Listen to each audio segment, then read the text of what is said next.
प्रायोजक cotton king, India's leading menswear brand in 100% cotton.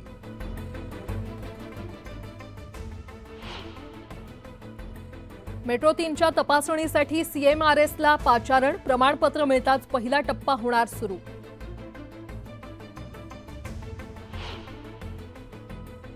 11वीच्या शेवटच्या विशेष फेरीसाठी बुधवारपासून अर्ज करता येणार। 6व्या अंतिम फेरीसाठी वेळापत्रक जाहीर। वकीलच नसल्याने न्यायासाठी होतोय उशीर। 38 लाख गुन्ह्यातील आरोपी फरार।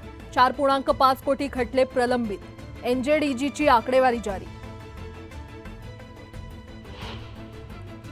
नवी मुंबईकरांच्या डोक्याला डेंग्यूचा सर्वाधिक ताप। ठाण्यापाठोपाठ कल्याण डोंबिवलीकरांनाही डेंग्यूची लागण। चिकनगुनियासह तापाच्या साथीचा धोका वाढला। शहरात अस्वच्छतेमुळे साथ पसरण्याची शक्यता। अपुऱ्या कर्मचाऱ्यांमुळे कामाचा ताण। ठाणे आणि पालघर जिल्ह्यांसाठी एकच बाल सुधारगृह। वाढीव मनुष्यबळाची भासते आवश्यकता। 28,000 नवी वाहनं रस्त्यावर। RTOला मिळाले 275 कोटी। गेल्या वर्षीच्या तुलनेत 5 महिन्यात 10.14% विक्री वाढली। अनंत चतुर्थीनिमित्त विसर्जनासाठी पोलिसांची फौज सज्ज। राज्य राखीव दलाची तुकडी दाखल। बाप्पांच्या विसर्जनासाठी 23,500 पोलिसांची फौज तैनात। CCTV कॅमेऱ्यांचा चौपाट्यांवर असणार वॉच। आणि विसर्जनावेळी सावधान, मत्स्यदंशाचा वाढला धोका। मुंबईच्या किनाऱ्यांवर स्टिंगरे आणि जेलीफिशचं अस्तित्व असल्यानं सतर्कतेचा इशारा।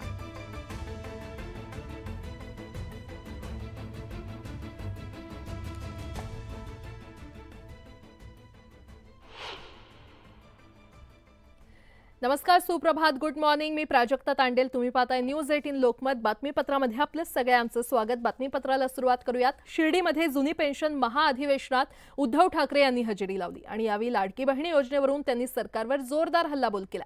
सध्या राज्यात सगळेच लाडके भाऊ असल्याचा टोला त्यांनी लगावलाय। मुख्यमंत्री माझी लाडकी बहीण योजना विरोधकांच्या निशाण्यावर आहे। विधानसभा डोळ्यासमोर ठेवून लागू करण्यात आलेल्या या योजनेवरून सत्ताधाऱ्यांमध्ये श्रेयवादाची चढाओढ पाहायला मिळते। या चढाओढीवरूनच उद्धव ठाकरे यांनी जोरदार टोलेबाजी केली। लाडकी बहीण योजना आणली पण लाडका भाऊ कोण हे बहिणींना कळलंच नाही, असा टोला उद्धव ठाकरे यांनी लगावला। म्हणजे आता ती लाडकी बहीण योजना आणले पण लाडका भाऊ कोणाला म्हणायचं तेच बहिणीला कळत नाही, कारण म्हणतो मीच तुझा भाऊ, मीच तुझा भाऊ, मीच तुझा भाऊ। विधानसभेची निवडणूक जवळ येईपर्यंत ज्यांना आपली लाडकी बहीण माहीत नव्हती त्यांनी लाडकी बहीण योजना आणली। आता जुनी पेन्शन योजनाही ते जाहीर करतील, अशी टीका ठाकरेंनी केली। ज्यांना बहीण आहे आपल्याला हे माहिती नव्हतं त्यांनी एकदम लाडकी बहीण योजना आणली। आज किंवा उद्याच्या कॅबिनेटमध्ये या सरकारने जुन्या पेन्शन योजनेची योजना मान्य केली तर तुमचं काय होणार आहे? एकूणच लाडकी बहीण योजना सरकारसाठी जितकी महत्त्वाची आहे तितकीच ती विरोधकांच्या निशाण्यावर आहे। धनगर आरक्षणाच्या पार्श्वभूमीवर मुंबईमध्ये सह्याद्री अतिथीगृहावर महत्त्वाची बैठक झाली। सोलापुरात उपोषण करणाऱ्या आंदोलकांच्या शिष्टमंडळासोबत मुख्यमंत्र्यांनी बैठक घेतली। GRचा मसुदा कसा असावा,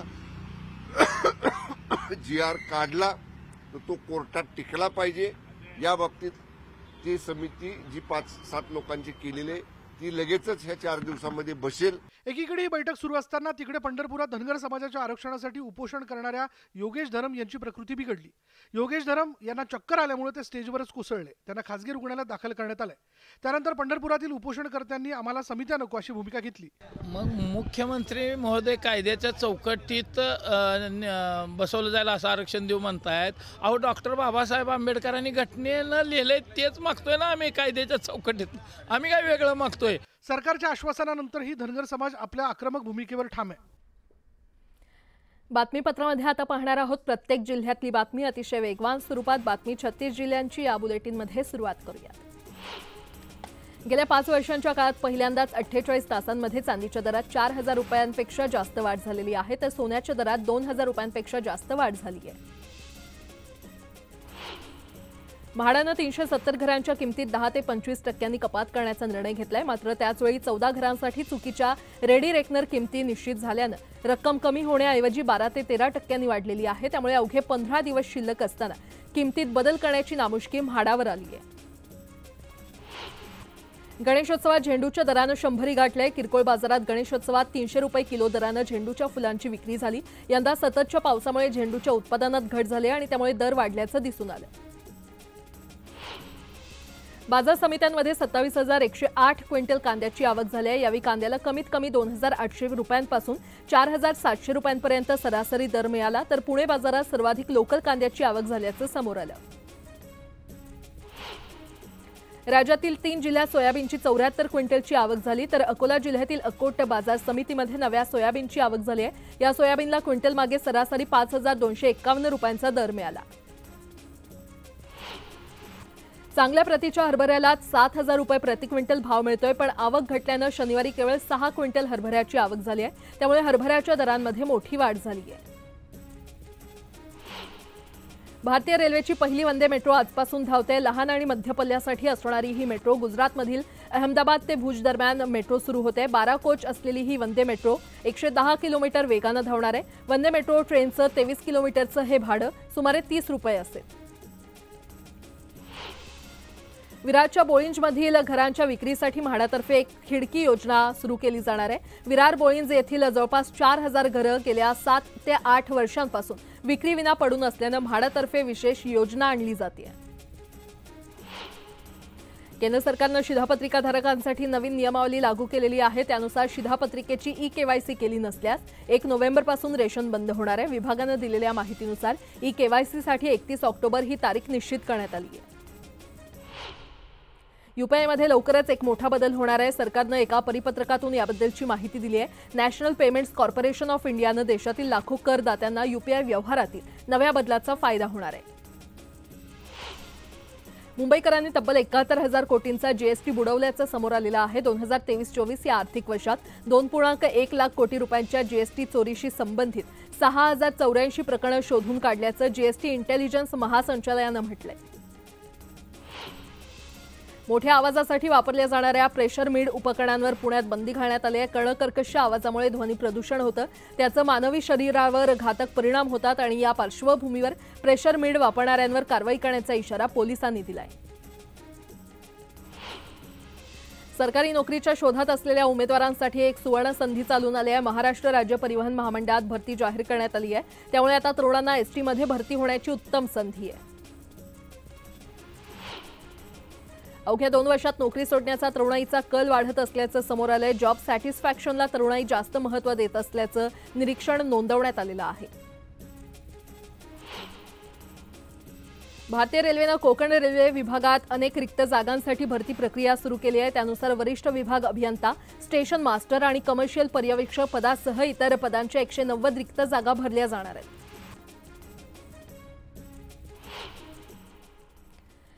गेल्या अनेक वर्षांपासून राज्य सरकारी कर्मचारी जुन्या पेन्शनच्या योजनेसाठी आग्रही आहेत. या प्रश्नी आंदोलन देखील करण्यात आलं. याच मुद्द्यावरून शिर्डीमध्ये जुनी पेन्शन योजनेबाबत अधिवेशन आयोजित करण्यात आलं आणि या अधिवेशनात आश्वासनांची बरसात करण्यात आली आहे. शिर्डी जुनी पेन्शन योजना अधिवेशनात राज्यातील विरोधी पक्षातील नेत्यांनी उपस्थिती लावली. आमची सत्ता आल्यावर जुनी पेन्शन योजना लागू करणार असं आश्वासन उद्धव ठाकरे आणि नाना पटोलेंनी दिलंय. तर जुन्या पेन्शनप्रमाणे नव्या पेन्शन योजनेत पैसे देणार असल्याचं आश्वासन मंत्री दीपक केसरकरांनी दिलं. तुम्हाला हवी असलेली जुनी पेन्शन योजना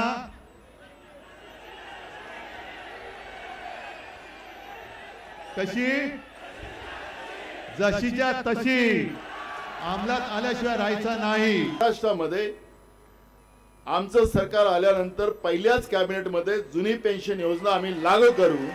राज्य शासनाने ही जबाबदारी घेतलेली आहे की आपल्याला जुन्या पेन्शनमध्ये जेवढे पैसे मिळत होते तेवढेच पैसे नवीन पेन्शनमध्ये सुद्धा मिळतील. गेल्या अनेक वर्षांपासून राज्यात जुन्या पेन्शनचा मुद्दा गाजतोय.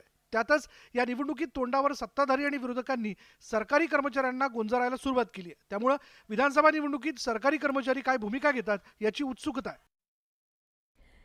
पुणे महानगरपालिकेचा विस्तार होऊन यापूर्वी अनेक गावं महापालिका हद्दीत समाविष्ट झालेली आहेत. त्यानंतर आता फुरसुंगी आणि उरुळी देवाची ही गावं महापालिकेच्या हद्दीतून वगळण्यात आली आहेत. त्याविरोधात स्थानिकांचा उद्रेक पाहायला मिळतोय. फुरसुंगी आणि उरळी देवाची या दोन गावांची मिळून नगर परिषद स्थापन करण्यात येणार आहे। राज्य सरकारच्या या निर्णयाचे पडसाद उमटायला सुरुवात झाली असून ग्रामस्थांना विचारात न घेता हा निर्णय घेतल्याचा आरोप करण्यात येतोय। सरकारच्या या निर्णयाविरोधात न्यायालयात दाद मागण्याचा इशारा स्थानिकांनी दिलाय। या निर्णयाविरोधात फुरसुंगीत जोरदार निदर्शनं झाली। यावेळी महायुती सरकार तसंच माजी आमदार विजय शिवतारे यांच्या विरोधात जोरदार निदर्शनं करण्यात आली। ज्या महानगरपालिकेमध्ये समाविष्ट झालं होतं त्याच ठिकाणी आम्हाला समाविष्ट ठेवावं। गावं जे कल्याण डोंबिवलीमध्ये दाखल झाली होती त्याच्यातल्या त्या 24 गावांचा 9 वर्षाचा टॅक्स त्यांनी माफ केला, हेच मुख्यमंत्र्यांनी केला। मग तिकडे एक धोरण आणि इथं एक धोरण का? पुणे आणि नवीन पुणे महानगरपालिका आम्ही नाव तेच करणार, फुरसुंगी देवाची ओळी नवीन पुणे महानगरपालिका। शिवतारे यांनी आपल्या स्वार्थासाठी आमचा बळी दिल्याचा आरोप स्थानिकांनी केला। आम्हाला स्वतंत्र महानगरपालिका नको, पुणे महानगरपालिकेतच राहू द्या अशी मागणी या नागरिकांकडून करण्यात येते। पुन्हा एकदा बातम्या वेगवान स्वरूपात। मुलुंड आणि भांडूपमध्ये येत्या 3 वर्षात प्रकल्प बाधितांसाठी 10,000 घरं तयार होणार आहेत। मुंबई पालिका आयुक्त भूषण गगराणी राज्याच्या नगरविकास विभागाला त्यांनी पत्र दिलं। यात ही आकडेवारी जाहीर करण्यात आली आहे। तर हा प्रकल्प रद्द करण्याची मागणी मुलुंडकरांनी केली होती। मुंबईत कोस्टल रोडवर सध्या वेगमर्यादा असली तरी वेगावर नजर ठेवण्यासाठी कॅमेरे नाहीयेत आणि त्यामुळे वेगाला आळा घालण्यासाठी मुंबई वाहतूक पोलिसांच्या मदतीने मार्गावर 28 ठिकाणी स्पीड डिटेक्शन कॅमेरे बसवण्याचा निर्णय घेतलाय। बहुप्रतीक्षित कुलाबा ते सिब्स मेट्रो 3 मार्गिकेच्या पहिल्या टप्प्याचा मार्ग लवकरच वाहतुकीसाठी खुला होणार असून त्यात पहिल्या टप्प्यातील मेट्रोच्या डब्यांची तपासणी commissioner of metro rail safety पथकाकडून केली जाणार आहे। गणेशोत्सवाच्या निमित्तानं पुणे मेट्रोनं प्रवाशांचा नवा विक्रम केलेला आहे। शनिवारी एका दिवसात तब्बल 2,78,000 प्रवाशांनी मेट्रोनं प्रवास केला। पुणे मेट्रोच्या इतिहासात हा एक महत्त्वाचा टप्पा मानला जातोय। मुंबई शहरातील गर्दी आणि त्याचा लोकल रेल्वे वाहतुकीवर होणारा परिणाम यावर तोडगा काढण्यासाठी विविध उपाययोजना सुरू आहेत। याचाच भाग म्हणून पहिल्यांदाच सीबीटीसी प्रणालीची खरं तर याचा वापर केला जाणार आहे। रेल्वे मंत्री अश्विनी वैष्णव यांनी ही माहिती दिली आहे। 11वी प्रवेशासाठी 6व्या विशेष फेरीची घोषणा करण्यात आली असून येत्या बुधवारपासून विद्यार्थ्यांना यासाठी महाविद्यालयांचा पसंतीक्रम नोंदवता येणार आहे। विद्यार्थ्यांना 21 तारखेपर्यंत ही प्रक्रिया पूर्ण करणं आवश्यक आहे। पक्षकारांची बाजू मांडण्यासाठी वकीलच उपलब्ध न झाल्यानं खटल्यांना विलंब होत असल्याचं ज्युडिशियल डेटा ग्रीडच्या आकडेवारीतून समोर आलेलं आहे। 38 लाख गुन्ह्यातील आरोपी फरार असून 4.5 कोटी खटले प्रलंबित आहेत। पवित्र पोर्टलमार्फत सुरू असलेल्या शिक्षक भरतीचा दुसरा टप्पा लवकरच सुरू होणार आहे। या टप्प्यासाठी कार्यवाही करण्याचे आदेश शिक्षण आयुक्त सूरज मांढरे यांनी दिलेत। याविषयीचं पत्र 13 सप्टेंबर रोजी देण्यात आलंय।